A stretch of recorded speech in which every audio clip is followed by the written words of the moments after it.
So it is important that each of us get involved with the issue. I have the pleasure, since being elected in June, to serve as the co-chair of the Domestic Violence Task Force for the City of Dallas, and it is a position that I do not take lightly.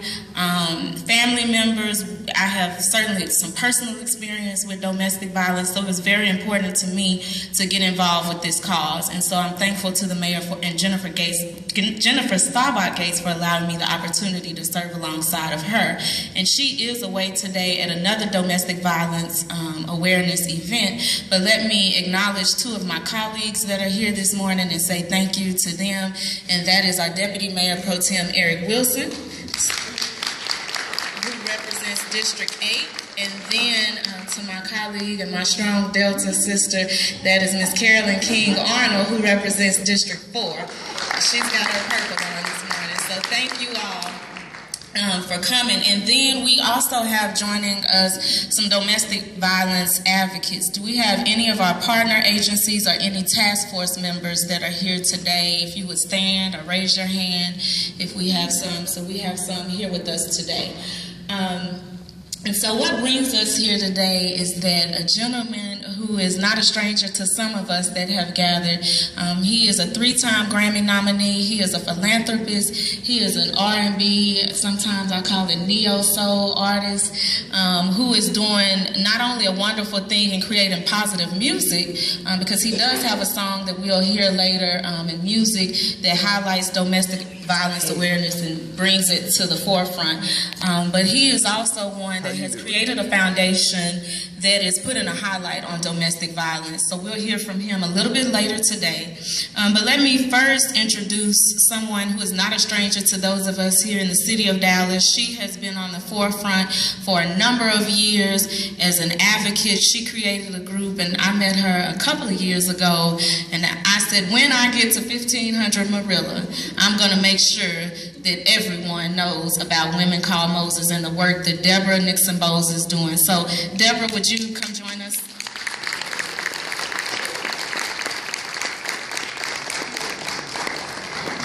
Good morning, everyone. Good morning. Y'all know I'm always say this, but I thank God for this opportunity. I don't take it for granted. So, I want to thank Councilwoman Tiffinni, because she didn't have to do there. There's many agencies out here that are doing a great job.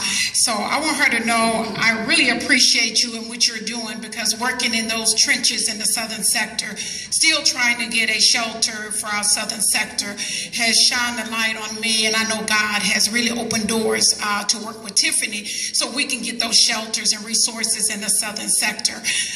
You know, as a survivor, as an advocate, it is so important that we continue to bring awareness, not just for the month of October.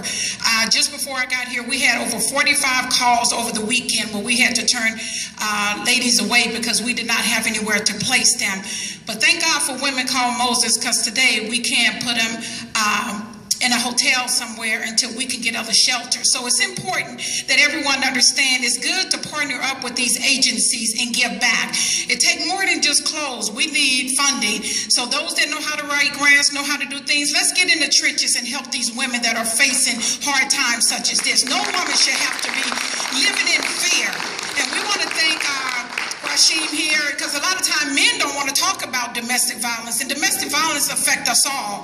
And for him to come to our city, let's just give him another hand clap. We can do better than that. Let's give him a big one. Let's show some love here in Dallas.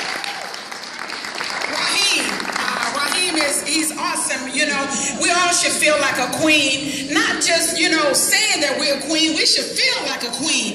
So when Raheem leaves, we want to make sure that we show him a lot of love. We have a survivor here today, and anytime we have survivors, we want you to hear their voice and let them know that we're here to support them. Judge Cheryl William, everybody out there, thank you for a great job. Once again, Tiffinni, thank you for the love, the support, and we want to continue to show love in this city, all right? Thank everyone. God bless. And let me also acknowledge, I see our judge has joined us, Judge Lisa Green. Thank you so much for joining us as well. Then we also have our Dallas County Schools trustee, and that is C.W. Whitaker. Thank you for being here. And then let me also also give a shout out, Deborah just did it for me, to our judge from our community court in District 7. Thank you, and I saw some of the staff here as well, and they are just doing a wonderful job with some of our quality of life issues, and some of those issues do touch this subject, and so thank you all. And so now, one of the things that I want to make sure I highlight during my administration at City Hall is that we are always keeping a focus on our city employees who are out here doing the work, making sure that the city of Dallas ebbs and flows, and our grass and our mowing schedules on our vacant lots and our streets and our trash is picked up. And so we have someone that's going to join me at the podium who is a city employee in our streets department, and she has decided to do the brave thing and share her story this morning. And so let me welcome to the podium Ms. Norda Calderon. Good morning and good afternoon, everyone. I don't have anything written. I was called in on Friday, last minute, to do this, and it is my pleasure not only to get my voice heard here, but hopefully across, mainly to focus on not only on females' domestic violence. Domestic goes beyond. It goes to your children. It affects women and men across the board. Let me begin to let you know that if you hear a little accent, that's because I was raised and born in New York, and now I'm here. I've been here for almost 19 years in Dallas. Thank you for allowing me to be here. This is a beautiful city. A lot of New Yorkers don't understand that, but you know, I'm trying. When I was in New York, I met the father of my children. When I was 16, we both were young. I come from a single family, mom and a grandmother that raised me, so I didn't have any male role models to guide me, to show me what type of man should be in my life. So therefore, my lessons had to be done the hard way. I met a gentleman that had been through the system. He was also 16. He went through a group home. I don't blame him for the outcome of his life. It's the circumstances that brought him to the way he is. We started a relationship. I figured that, you know, him showing me affection and then having control was a way of him showing me love. And that is the wrong way to go. Those are signs.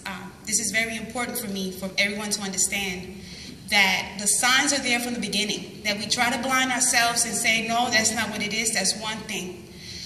It is important for fathers, not only financially, but emotionally.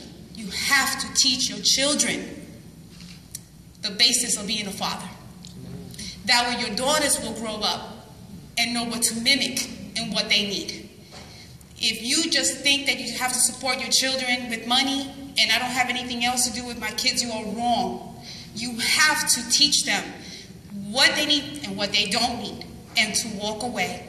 Unfortunately for me, it wasn't like that. So as the years went through, we had a daughter right away. I had my daughter with him. Started with the control factor of I can't be with my family anymore. He moved me away. I lived in Queens. He moved me to the Bronx. He wanted me away from my friends. He didn't want me to have any type of connection with anyone, and just kept going that direction. And in that direction started with the physical abuse. That wasn't just the mental abuse anymore. Now he wanted the physical abuse because it was more control for him. Blindly, I figured that that's the way love was. Then beat downs and stuff like that. So I decided when I got pregnant with my second daughter, that's when I started kind of waking up a little bit about what life was about. And I decided my mom was already in Texas, in Dallas, and I decided, well, let me try to come out here and try to redo my life. Well, a few months later, he followed. I was homesick. I was missing him. Oh, my God, I love him. He loves me. We got to be together. We're having a second baby together. Well, that was the wrong thing to do. He moved to Dallas. This was like oil and water for him. He's from Brooklyn, Best Side. I don't know if anybody been to New York, but, you know, it's a little bit rougher than it is here. And he started taking that out on me. I was working in housing at that particular time as well. And when I decided, I got pregnant with my son. I had my son. By that time, I already had my son. And it started where I started feeling sadness all the time. I was crying. I was depressed. I have a couple of people here that are from housing. If y'all don't remember, I used to secluded, wouldn't talk to anybody. I couldn't do anything because if he came through here, it was a problem.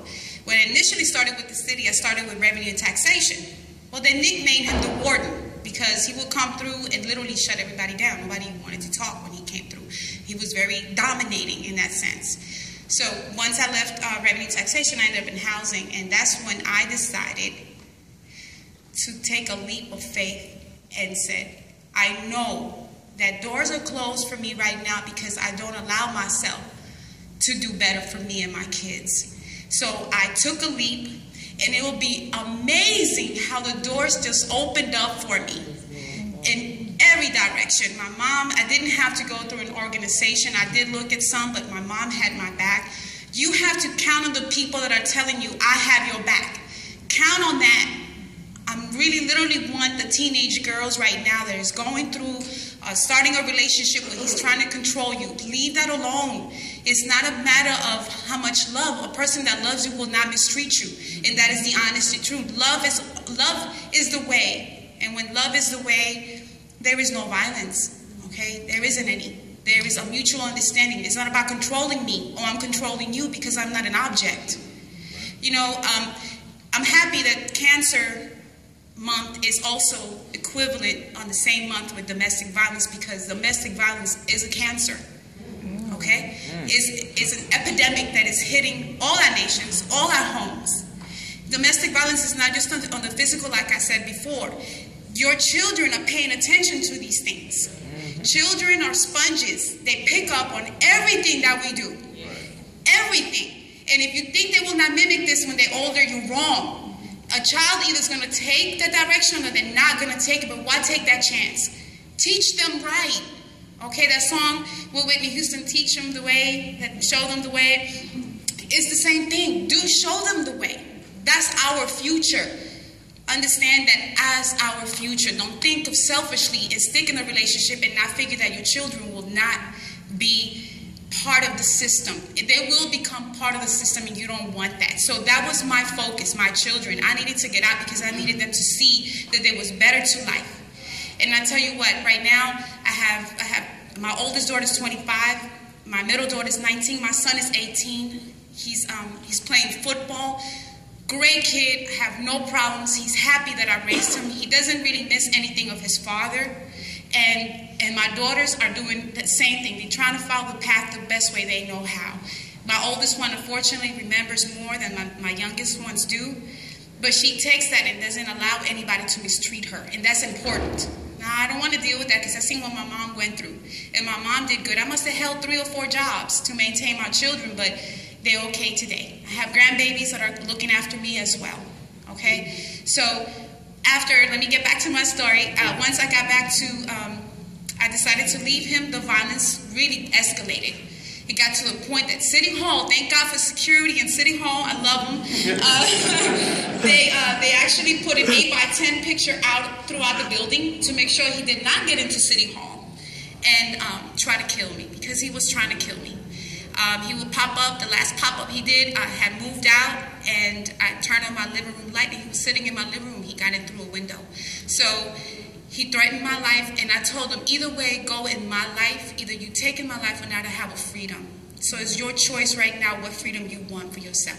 I know what freedom I wanted for me. So either way, go. He left me. He finally moved out to another state. Really haven't heard from him for years, which is a blessing for me and my kids. I thank God for that. And I'm right here to tell you guys, I have gotten, my eye socket got broken, my nose got broken, my ribs got broken. I've been through it. Came to work, a lot of people didn't even know it.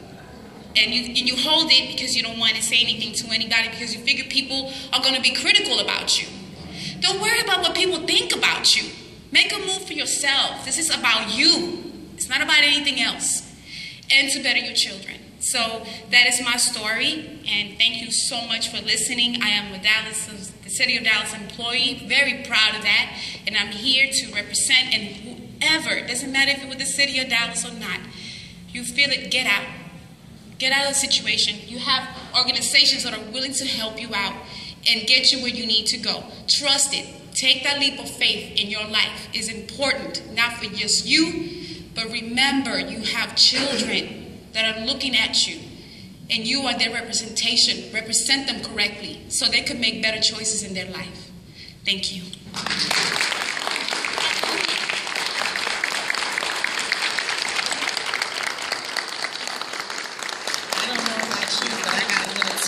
Listening to that story. Thank you so much for being brave and sharing your story with us. It's very important, as Deborah said earlier, especially hearing from professional women, because sometimes we think this issue doesn't affect those that are working in professions. So thank you again. And then let me say that there are a lot of women in this audience. And I want to pause and take the time to say thank you to Mayor Mike Rollins, who made this an issue a couple of years ago and started his Men Against Abuse campaign. And as Jennifer so often says, he uses his bully pit to let us know that this is a men's issue. And so today I'm so excited and so grateful to announce the partnership with our three-time Grammy nominee, Mr. Raheem DeVaughn, because he's a man who has chosen to take the mantle and move this issue and propel it forward, to say that this is an issue that men need to be focused on. And so thank you to this brother for not only doing that, but then coming to Dallas, Texas, to say Dallas.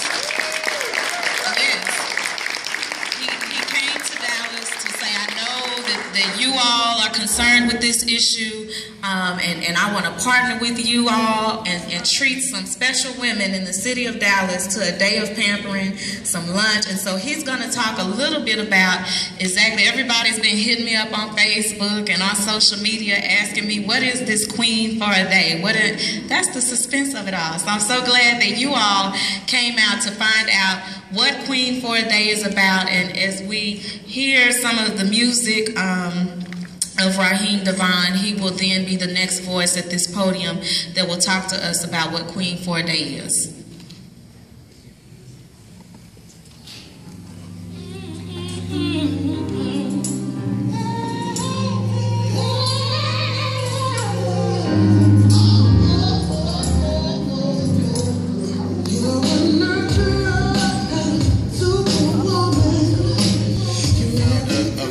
Foundation. It's something I do at all the shows and all the engagements. We go out to high schools, we go out and do different events and what have you. I like to just open it up how we do when we do our events. When I say love, you say life. Love. Life. Love. Life. I'd like to welcome you today. Thank you for having me and in your city and in your state here in Dallas, Texas. It's an honor to be here. Far too often, I feel like as artists, we can become. We're very spoiled. Like, a man in my position, having the success that I have, people tend to cater to your lifestyle and don't always tell you when you're wrong or when you're doing things that are negative, or just tend to cater to your ego and give you everything.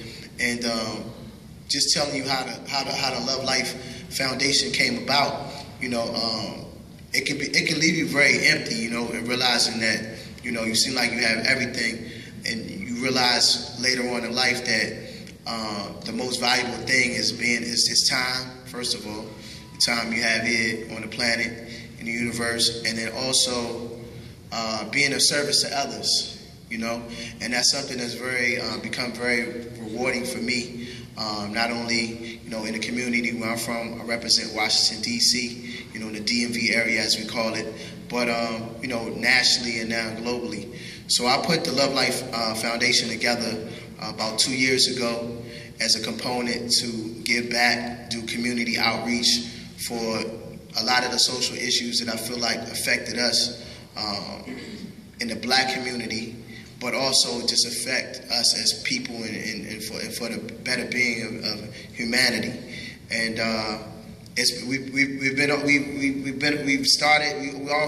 we're off to a great run. I must say, the education component, where we've done scholarships for students in my area, in the DMV area. We just launched a textbook scholarship fund, which allows us to be able to supply college students with textbooks and supplies for the entire first year of college. As we know, tuition is costly, but so are the supplies and the books and what have you. So that's one component of what we're doing. Another component is health and wellness and working with the homeless community, and those that are less fortunate than us, they just need that extra help. And something that's grown very dear to my heart is the fight against domestic violence towards women in particular. So it's an honor to be here today. I want to thank the Councilwoman Tiffinni Young for having me here. I would like to also thank Deborah Nixon Bowles. Give her a round of applause. Thank you so much for representing Women Called Moses. And it's no secret that domestic violence is something that's running rampant, in many communities. So far, on behalf of my foundation, we've been to 5 states, and hoping that we're going to. The goal is to knock out all 50 before we take this thing global.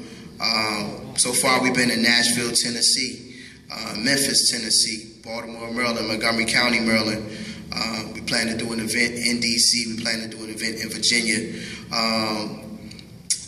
We've been to Atlanta, Georgia. We've been to just 2 nights ago, I believe it was ago. We were in Harlem, New York. New Orleans during the Essence Music Festival, and basically, as artists, I feel like as an artist, our fans give us so much. The money you spend on my CDs and the money you spend for a concert ticket. I'm doing a show here in a couple of days here in Dallas, Texas, and the least that I could do is give something instead of take. We always take it. And never thinking about the next person, you know what I mean? So this is my gift, back to my fan base, which is predominantly women from all shapes and sizes and colors and faiths and religions. I wasn't raised in a household, where I had to witness domestic violence, but it's something that I've always seen, like, vicariously, either through a friend of the family or, nowadays World Star, Facebook or Twitter or Instagram, which is a very big component of my movement. I'm one of the artists that you consider like a grassroots R&B, soul, neo-soul, whatever you want to call it, but I don't depend on radio or television per se to build my brand. So most of the work I do and promotion that I do or communication I do is with my fans, through Twitter, Instagram, what have you. We have components like World Star Hip Hop, where on a daily, like, I see young men disrespecting women, or I see young teenage girls fighting for their respect, and being manhandled by young men, or what have you. So I'm taking it upon myself, flat out, like, I'm not looking for anybody to come save my people. Like, I'm not looking for anybody. We have to be co-productive, as men, as women. I want to encourage more men to join the movement. I know there's a lot of men that feel the same way I do. I know there's some men out there that may have been raised in a household where they saw their father, beat on their mother, and made a conscious decision to say, I never want to be like my father. I never want to be like that guy that I saw in my household. And there's some men who saw that and went down that route. So I'm not here to bash men on behalf of men, but I want to say that as individuals, as human beings, just like our eating habits and everything else, a lot of the stuff that we do, a lot of times it's hereditary and it's what we see. And I'm also, so I'm here on behalf of the women, I'm here on behalf of the men, and most of all, I'm here on behalf of the children, because we can't forget about the children that are affected by domestic violence.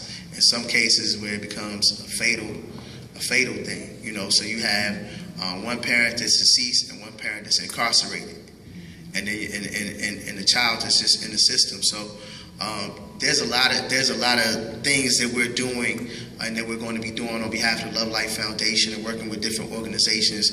The Queen for a Day Spa Takeover, let me touch on that for a minute. So what we do on a perfect day, when we touch the city, it's usually a concert that night, after party, all the festivities of being an entertainer and all of that. But before we get to all of that, we like to touch the city and partner. We partner with local spas in the area and local shelters who house, women who are in transition or who are now, counselors in those positions, but they made a conscious decision to walk away from their situation and also are willing to speak out on their situation. And what we do, we take over a spa for the day, get the nails, hair done, and all that. And it's pretty cool, to walk into one of those experiences and see them fellowshipping. Just yesterday, 20 to 25 women from all walks of life.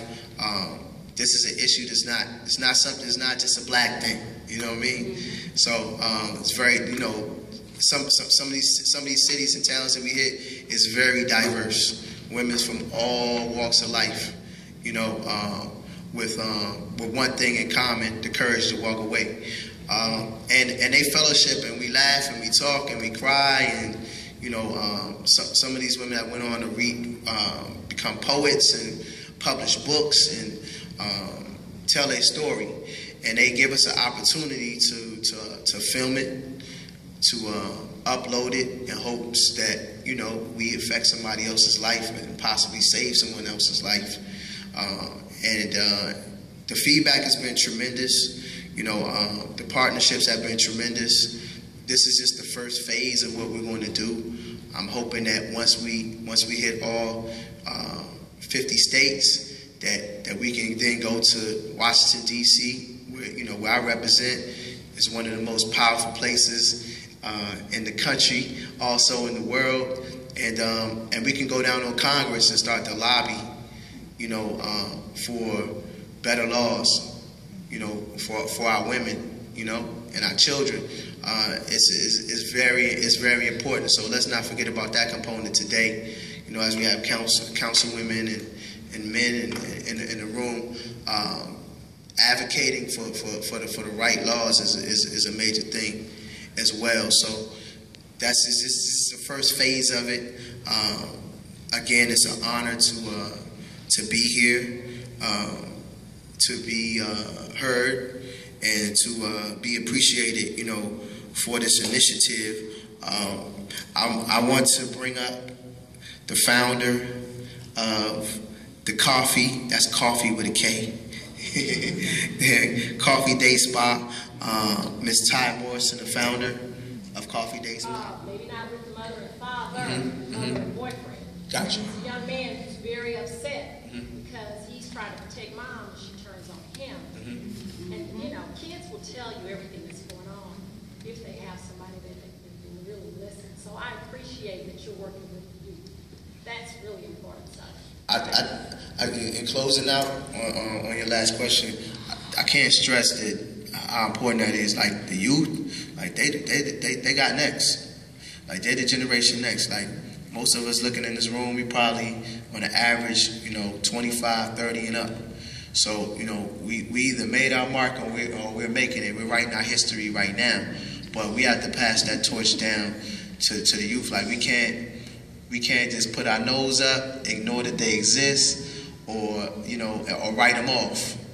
Like or ignore the fact that they're here because they here, and they ain't going nowhere. And they gotta get to where we're at, and then pass the torch down as well. So it's major across the board. I'm hopeful and prayerful that our case. And so these stories continue to weigh on me. And I want to make sure that we are serious in the city of Dallas about not bringing awareness to domestic violence, but about ending it in the city of Dallas. And so I beseech each of you to get involved. Talk to your friends when you think they are involved in situations and just encourage them that there is a way out. Get involved with all of our partner agencies here in the city of Dallas. Help us out on the task force here in the city of Dallas. But any way that you can get involved, go volunteer at some of our courts and see what some of our survivors and victims are going through. I like to use the word survivor because it's such a much more positive term than a victim. And so I like to highlight our survivors. And so make sure that you get involved with the cause. And for those that are still around, because he is such a people person, he talked about being a grassroots artist. We're grassroots kind of folks here too, and we just want to show him some Southern hospitality. We don't give keys to the city anymore, but I will give you a city pen, official City of Dallas pen that we will present to you and just say thank you for continuing to raise awareness. And he will be at the back if you guys want to get in line signing autographs for anyone that would like an autograph. And as we go out, as the pastor would say, as we go down from this place, you will hear one of his tunes called Black and Blue, and it is the song where he talks about domestic violence and really helps to bring awareness to the issue of domestic violence. So we'll hear Black and Blue. So thank you all for coming.